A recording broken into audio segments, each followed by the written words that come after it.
क्या आप जानते हैं, कुरान ने 1400 साल पहले सूरज और चांद के मदार का जिक्र किया था। सूरतुल अंबिया आयत 33। और वही है जिसने रात और दिन को पैदा किया और सूरज और चांद को सब एक एक मदार में तीर रहे हैं। आज की स्पेस साइंस कहती है सूरज और चांद खला में स्पेसिफिक ऑर्बिट्स में घूमते हैं, बिल्कुल जमीन की तरह। जमीन सूरज के गिर्द ऑर्बिट करती है और चांद जमीन के गिर्द। यही निजाम ग्रेविटेशनल बैलेंस को बरकरार रखता है और जमीन पर जिंदगी मुमकिन बनाता है।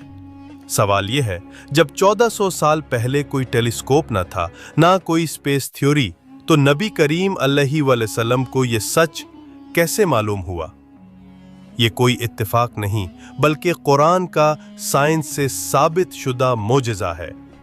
ऐसे मजीद हक़ाइक़ जानने के लिए सब्सक्राइब करें कुरान एंड साइंस, जहां ईमान मिलता है जदीद इल्म से।